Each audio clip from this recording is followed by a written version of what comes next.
First of all, I'm going to give this a wire brush. I've covered up the stub axle.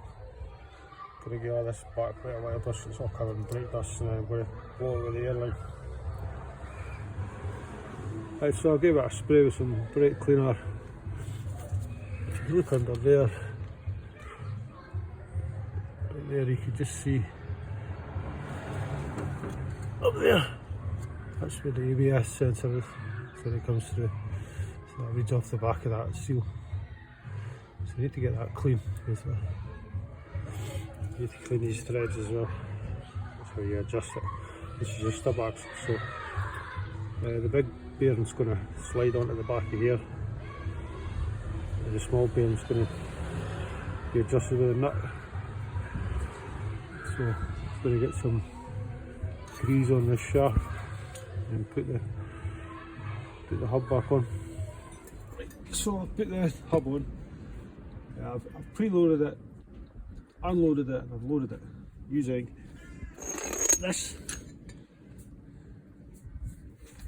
which is a 38mm socket. So I went to wash my hands and stuff. I've put a bit of anti-seize compound, which is this stuff, on there. I've got a new one of them, so I just happen to have. I'll put a bit of anti-seize on the inside of that as well. So I'm just going to put this back on now. Yep. So when you look at it, you see one of these, that little bit there. Okay. That's where this little grub screw goes on. See the little grub screw? That one. Right, so you might not have one of the holes. And that's the hose line up, so you just get this wee grab a screw there.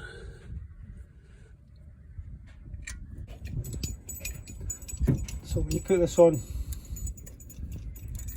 you just don't put it on tight at all, because as you saw at the start, it can be a real pain to get off again. So that's just a locator for the disc, so you've got to make sure you don't get any oil or anything on the disc.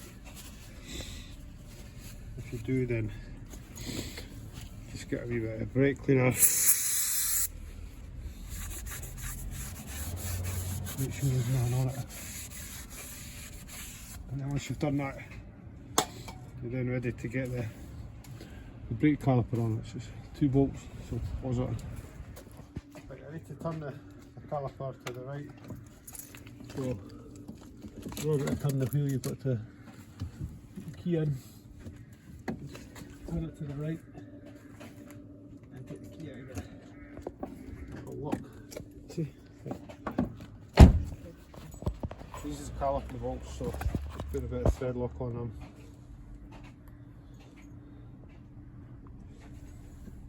Like that.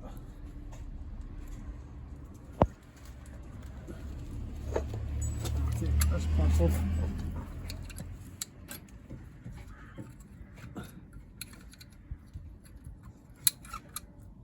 Like that. Put some of the disc. Hopefully, like that, and this like on.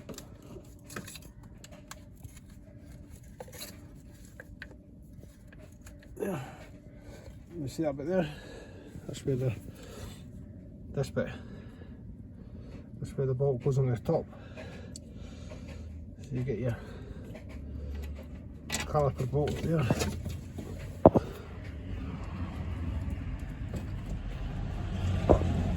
Put it in, so it starts to turn, starts to go in. And you get the other one, put it at the bottom. You see it at the bottom?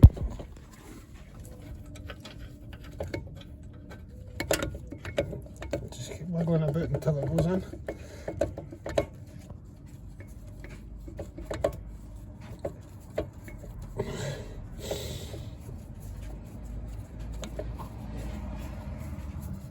Do that, and this is an 18mm bolt.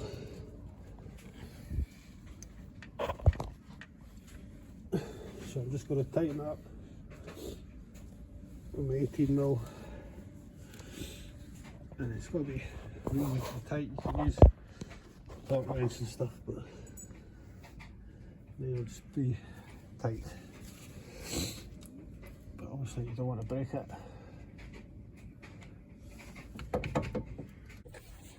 Come back on.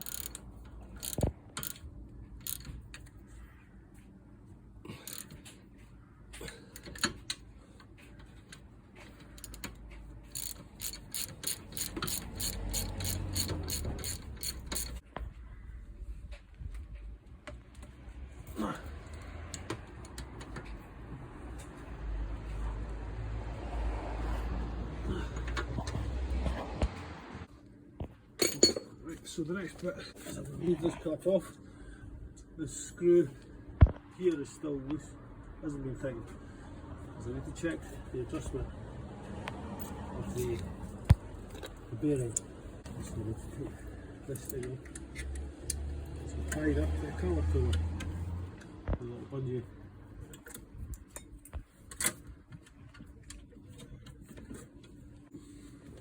So when you do this, what you do is you get this out of here.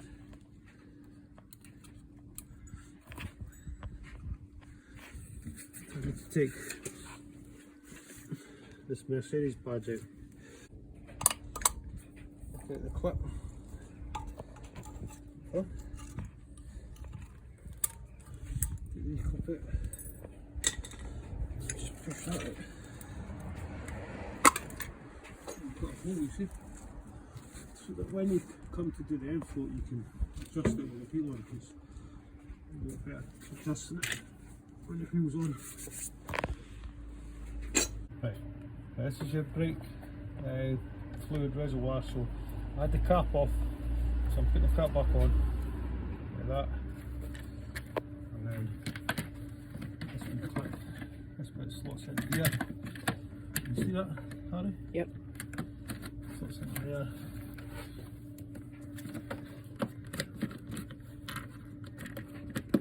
Slots in there, right?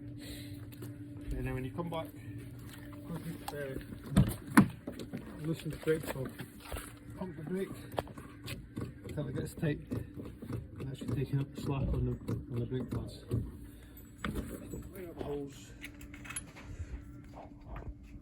Get 17mm.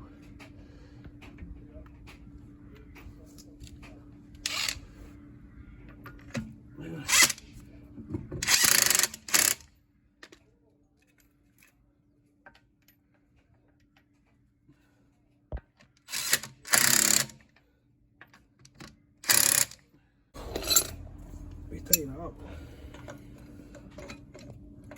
with this, you see.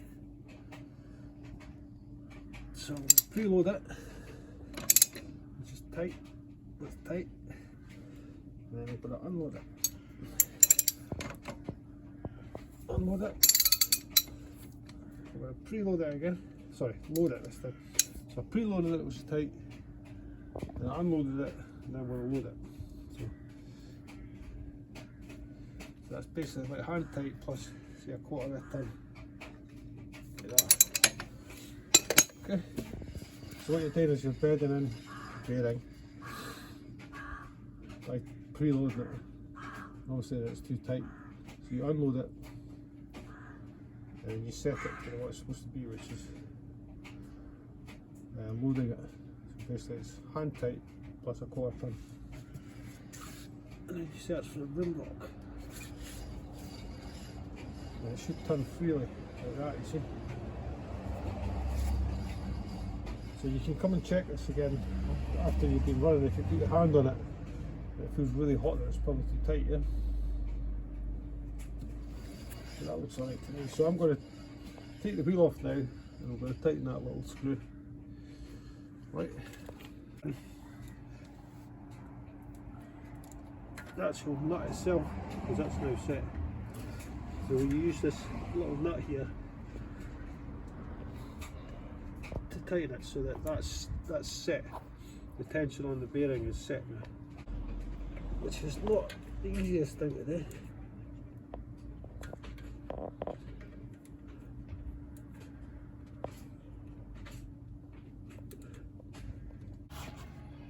I know. Right, so the clip there fits, it holds that clip back there, and there, and in there, so that holds it in. You fit the clip from the inside, then you put the wheel back on.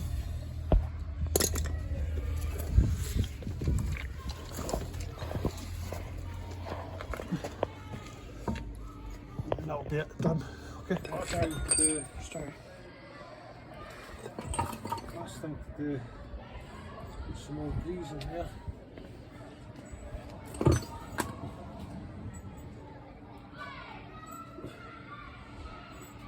More grease.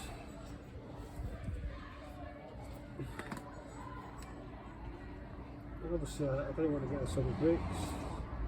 This is quite messy.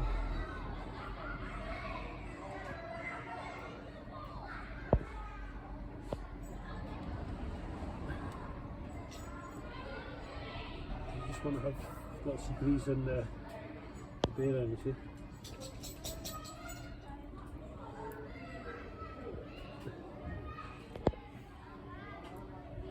Messy job.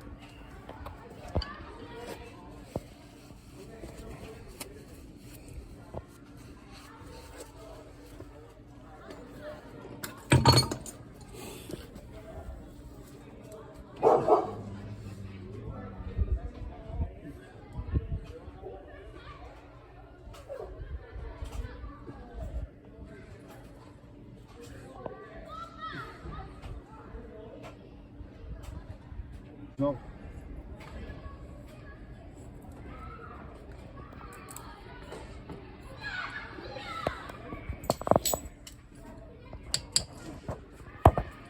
I don't know why, but the original one always seems to fit better than the aftermarket one.